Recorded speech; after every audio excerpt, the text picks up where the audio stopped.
She only wanted the rent I owed, but somewhere between the late nights, quiet fixes, and shared cups of tea, we both found something we weren't looking for. The hallway was quiet when I came back that evening, the kind of stillness that makes every footstep sound louder than it should. The lights above flickered softly, throwing long shadows against the cream-colored walls. My bag felt heavier than usual, though maybe that was just the weight of the day. I had been pushing hours at the cafe, trying to scrape together what I could, but the truth was simple: the rent was late again. And she knew it. She was there, waiting, leaning lightly against my apartment door, arms folded across her chest. Her posture was confident, almost statuesque, yet there was no malice in her expression. Just patience, and a touch of disappointment that somehow stung more than any angry words could have. Her scarf, the deep wine-red one she often wore when the evenings turned cool, caught the faint draft of the corridor, carrying a whiff of jasmine as I approached. "You're late on rent again," she said, her voice low but firm. It wasn't a question. It was a statement of fact, one that left no room for excuses, though I felt a dozen tumble to the tip of my tongue. I met her eyes, calm, sharp, but not unkind. 40-something, graceful in that unforced way that made her presence fill a space without trying. I exhaled, scratching the back of my neck with a sheepish smile that was part apology, part defense mechanism. "I know," I admitted, shifting the strap of my worn-out bag. "It's been a rough month. How else can I work it off?" The joke slipped out before I could stop it, a thin veil over the genuine worry I carried. For a heartbeat, her brows arched slightly, as if caught off guard by my attempt at humor in a moment so serious. Then, something softened in her expression, the corner of her lips twitched, not quite a smile, but a crack in the mask of formality. "That's not really how this works," she replied, her tone easing a fraction. "But I do wonder if you ever stop running yourself into the ground." The air between us felt charged, not with anger, but with something quieter, something that hummed just beneath the surface. I noticed the fine lines near her eyes, the slight tiredness there, the way her fingers tapped once against her elbow before falling still. She wasn't just a landlord collecting debt, she was a woman who carried her own kind of weariness, one I hadn't cared to see before.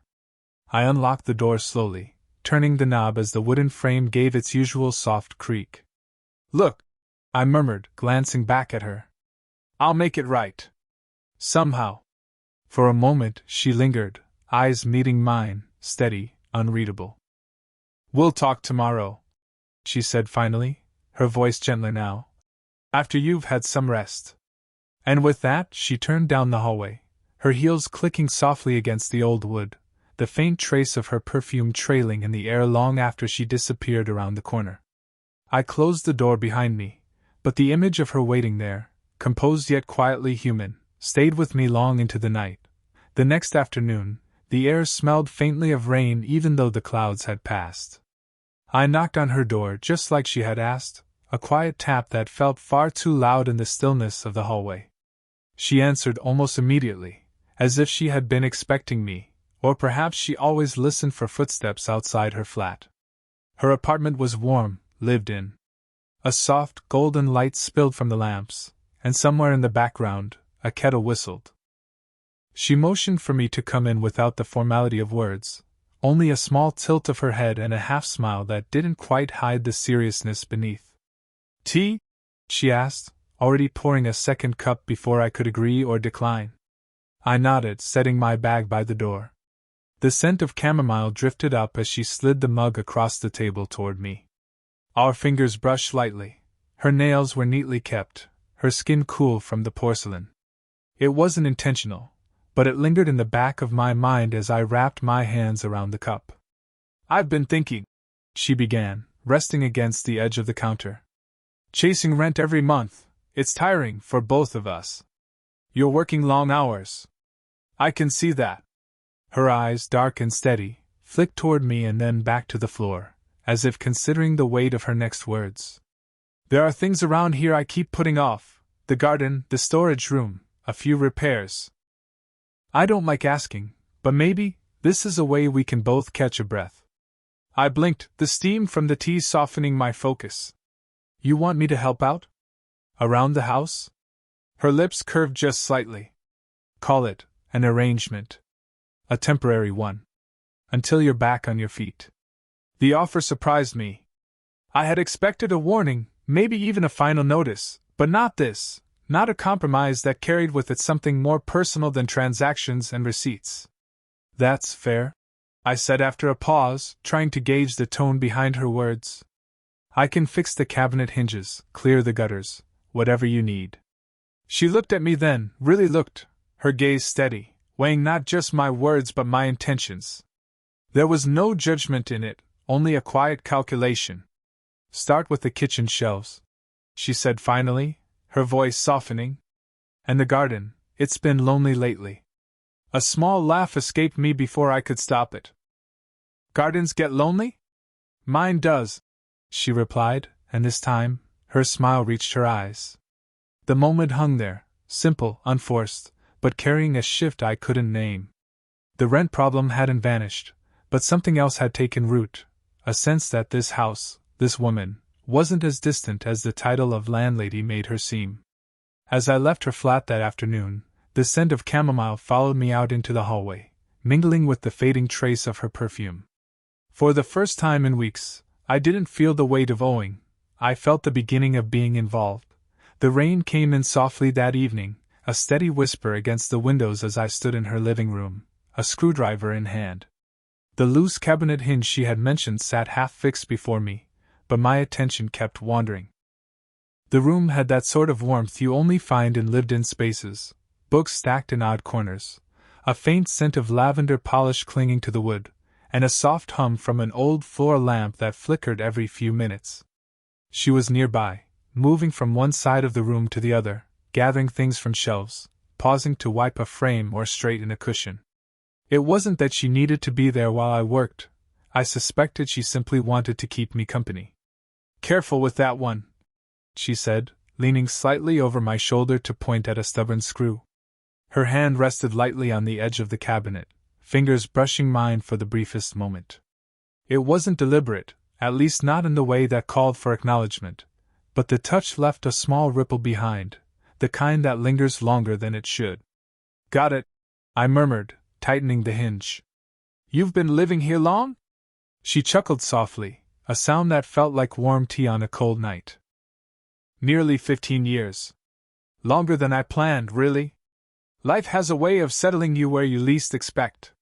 Her words hung there, half an answer and half a memory. I glanced at her, the way the lamplight drew soft lines along her cheek, the slight crease at the corner of her mouth when she smiled without meaning to. There was a history behind those eyes, one she didn't often share. Does it ever get too quiet? I asked before I could stop myself. She paused, the cloth in her hand stilling mid-swipe. Sometimes, she admitted. The house feels fuller when there's movement.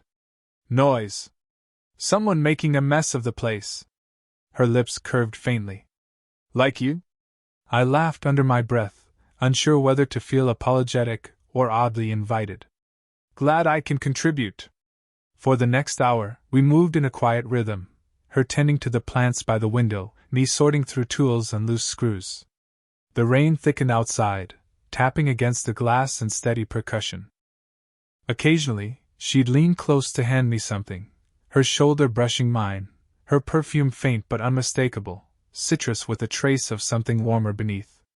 By the time I finished, it was late. The cabinet door swung back into place with a soft click. She stood beside me, arms folded gently, not in reprimand this time but in thought. Thank you, she said, her voice quieter now. You didn't have to stay this long. I shrugged, wiping my hands on a rag. Didn't feel long. She looked at me then, not as a tenant, not as a debtor, just a young man trying, and perhaps for a moment she allowed herself to see me that way. The night had grown still by the time I wrapped up the day's work.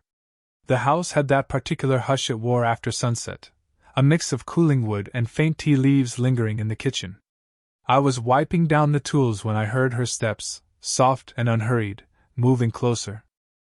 She stood in the doorway, arms loosely at her sides now, no longer folded in that guarded way I had grown used to. Her hair was pulled back loosely, a few strands falling forward, catching the light of the small lamp on the counter. "You've been doing more than I asked," she said quietly, almost as though speaking too loudly might break the delicate calm around us. "I didn't expect you to stay this late." I glanced at the clock, just past 10. "I don't mind," I replied, keeping my voice just as soft. "It's easier to focus when the world outside finally stops moving." She let out a faint breath, not quite a sigh, more like the sound someone makes when they've been holding something in. "It's been a long while since anyone has stayed," she said, almost to herself. For a moment, the room felt smaller. Not suffocating, just closer, as if the space between us had tightened without either of us moving an inch. I set the last screwdriver back in its place and turned toward her. Our eyes met, hers dark, steady, but carrying something she hadn't shown before. A trace of warmth. A flicker of hesitation. A question she didn't ask out loud. "I should probably head out," I said, though the words felt like they belonged to another version of me, one that didn't notice how her hand brushed the counter absent-mindedly, or how her bare feet shifted slightly closer on the cool tile. "You should," she echoed, but she didn't step aside. We stood there for a breath too long. Long enough for me to notice the faint scent of her perfume, something citrusy, mellowed by the day's end. Long enough for her fingers to rest against the edge of the counter, just a few inches from mine. When she finally reached to take the rag from my hand, her fingers grazed my knuckles. The contact was small, trivial, even, yet it sparked something that neither of us named. My pulse quickened. Hers? I couldn't hear it, but I felt the pause in her breath. "Thank you," she murmured, looking down at the rag, not at me. "For all of this." "It's nothing," I said, but my voice betrayed the weight I felt in that quiet space, the weight of all the things I wanted to say but couldn't. She finally stepped back, breaking the tension with a soft, measured smile. "Tomorrow, then," she said, turning toward the hallway. And just like that, the air returned to normal. But the silence that followed me home that night wasn't empty. It was full, charged, and unbearably alive. The storm outside had settled into a steady drizzle, soft enough to hear each drop tap against the kitchen window. I had stopped by to return a set of tools I had borrowed earlier, but she insisted I stay for tea. It was late, later than I expected to still be here, yet the house didn't feel unwelcoming. If anything, it felt like it had been waiting for someone to fill the silence. She sat across from me, her hands wrapped around a porcelain cup, steam curling between us. For a while neither of us spoke. The only sounds were the quiet hum of the fridge and the faint ticking of a clock somewhere down the hall. "You work too hard," she said finally, her voice low, as though it were a thought escaping rather than a planned statement. I gave a small laugh. "Says the woman who hasn't sat down once while I've been here these past weeks." That earned me a soft smile, the kind that looked almost out of practice. She set her cup down and leaned back, eyes drifting toward the rain outside. "I suppose I keep myself busy. This house, it's easier to manage when it's full of noise. Empty rooms have a way of making you hear things you'd rather not." Her words lingered. There was no dramatic reveal, no sudden confession, just a quiet truth laid bare on a rainy evening. "Does it ever feel too big?" I asked, keeping my tone careful. She hesitated. "Sometimes. When my daughter moved out, I thought I'd enjoy the space." But space turns to echo before you realize it. I nodded, unsure whether to respond with words or silence. In the end, I chose the latter, letting her continue at her own pace. She brushed a stray strand of hair behind her ear, a small movement that somehow felt intimate in its vulnerability. "I didn't mean to tell you that," she said after a moment. "You're just easy to talk to." Her eyes met mine then, not guarded, not expectant, just honest. And for the first time, I saw her not as the woman who collected the rent, but as someone carrying her own quiet weight. I rested my forearm on the table, fingers just a few inches from hers. "I don't mind listening," I said softly. Her hand moved, almost without thinking, resting lightly on my forearm. It wasn't a grand gesture. Her touch was light, almost cautious, but it carried warmth that reached deeper than the porcelain cup between us ever could. "Thank you," she whispered, and it wasn't about the tools or the garden or the bills. We sat there like that, two people with very different lives, sharing a silence that didn't feel empty anymore. The rain kept tapping against the window, steady and unhurried, like the start of something neither of us dared to name. The night was cool, the kind that carried a crispness hinting at autumn. I had just finished clearing the last of the garden clippings when I stepped back inside to wash my hands. She was waiting by the door, leaning slightly against the frame, her arms wrapped loosely across her chest as though she couldn't quite decide if she was cold or thoughtful. "You've done more than enough for one evening," she said, her voice carrying that measured calm I had grown familiar with. "You should get some rest." I dried my hands, the towel rough but warm from the heater. "It's not a problem," I replied. "It feels good to leave something better than I found it." Her lips curved into a faint smile, not a full one, but close. "You make this house less empty." The words caught me off guard. It wasn't what she said, but how she said it, not as a compliment, but as an admission. Something about the way her eyes held mine made the room seem smaller, softer. I reached for my bag, ready to leave, but paused at the doorway. "Will you be all right tonight?" I asked, unsure why I needed to. She tilted her head, a hint of amusement in her expression. "I've been all right for years. But it's been a while since someone asked." We stood there, either of us moving. The hall clock ticked somewhere behind us, and the faint scent of citrus and tea leaves clung to the air between us. "I should go," I said finally. "You should," she echoed, but didn't open the door right away. Her hand rested on the knob, her fingers pale against the brass, yet she didn't turn it. Instead, she looked at me, really looked, as though memorizing something she hadn't realized mattered until just then. And then, with a small breath, she stepped closer. Just enough for the warmth of her to reach me. "Thank you," she said, her voice quieter now, "for being here, even if it started for the wrong reasons." Before I could answer, she moved, a small, hesitant embrace. Her arms slipped gently around my waist, not possessive, not eager, just there. Her cheek brushed my chest for the briefest moment, and I felt her exhale, a soft warmth through the thin fabric of my shirt. I let my hands rest at her back, unsure where they belonged, unsure if this counted as overstepping or simply meeting her where she stood. Neither of us said anything. There was no need. When she stepped back, her eyes didn't linger, and neither did mine, but something had shifted. The door opened, cool air spilling in, and I left with the faint scent of her hair still clinging to me like an afterthought I couldn't shake.